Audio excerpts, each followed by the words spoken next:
कांग्रेस के वोट चोरी अभियान को एक नया मोड़ देने के लिए पार्टी इस कैंपेन को एक बार फिर आगे बढ़ा रही है। इसके लिए दिल्ली के मशहूर रामलीला मैदान में वोट चोर गद्दी छोड़ रैली कर रही है। इस रैली में देश भर से कांग्रेस नेता शामिल हो रहे हैं, जिनमें विपक्ष के नेता राहुल गांधी, पार्टी अध्यक्ष मल्लिकार्जुन खड़गे, महासचिव प्रियंका गांधी वाड्रा और अन्य लोग शामिल हैं। ये रैली राष्ट्रीय राजधानी में कांग्रेस के वोट चोरी के दावों के खिलाफ इस तरह का पहला कार्यक्रम है। अब इस रैली को बीजेपी नेताओं ने परिवार रैली बताया है। सुनिए क्या कुछ कहा। एसआईआर बहाना है, परिवार को बचाना है, क्योंकि चुनाव जिसने हराया है उससे हटाकर इलेक्शन कमीशन पर निशाना है। ये एसआईआर के बारे में, दिस नॉट अबाउट एसआईआर, ये है सेव योर परिवार रैली, ये है संविधान पर वार करने वाली रैली।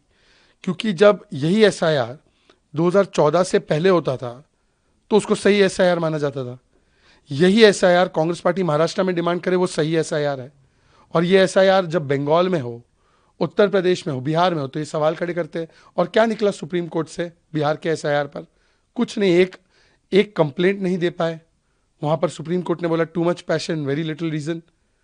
और एसआईआर पर कांग्रेस का स्टैंड क्या? अभी तो मनीष तिवारी ने बोला कि एसआईआर तो करना ही अवैध है, असंवैधानिक है। तो क्या कांग्रेस के जमाने में असंवैधानिक एसआईआर हो रहे थे? Rahul Gandhi leader of propaganda बन चुके हैं। एलओपी का मतलब, एलओपी लीडर ऑफ प्रोपेगेंडा। उन्होंने इम्यूनिटी को लेकर, सीसीटीवी को लेकर और नियुक्ति को लेकर जो प्रोपेगेंडा फैलाया था, उसको पार्लियामेंट में जब गृह मंत्री जी ने डिफ्यूज कर दिया इस बॉम्ब को, तो वो पार्लियामेंट से भाग गए, लीडर ऑफ पलायन बन गए। तो वो ना सच देखना चाहते हैं, ना सच बोलना चाहते हैं, ना सच सुनना चाहते हैं। केवल आरोप लगाओ और भाग जाओ। और इसी क्रम में जब पार्लियामेंट में कुछ नहीं निकला, जब अदालत से कुछ उनको राहत नहीं मिल रही है, जब उनके खुद के साथी अश्विनी कुमार से लेकर नेशनल कॉन्फ्रेंस उनके आरोपों को खारिज करती है, तो अब वो रैली करके केवल और केवल फिर से देश की जनता को गुमराह करना चाहते हैं।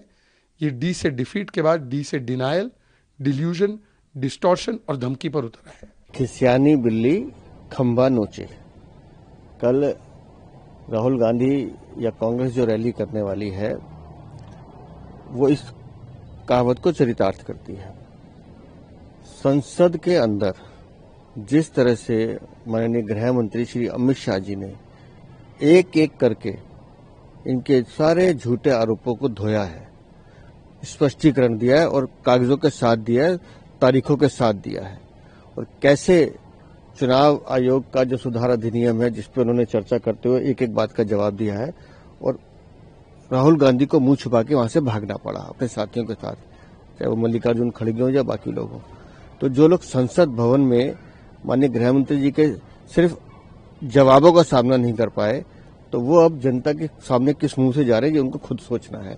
तो इनके पास कुछ है नहीं।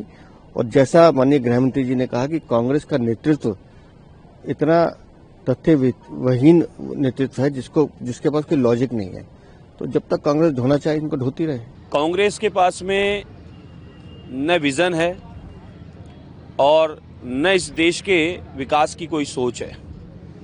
आप देखें, कांग्रेस लगातार आज़ादी के बाद से एक बहुत बड़ी राजनीतिक दल के रूप में रहा, और कांग्रेस आज एक परिवारवाद पार्टी रह गई। मम्मी बेटा, जीजी जिया जी, मुद्दों पे कभी लड़ाई नहीं लड़ी।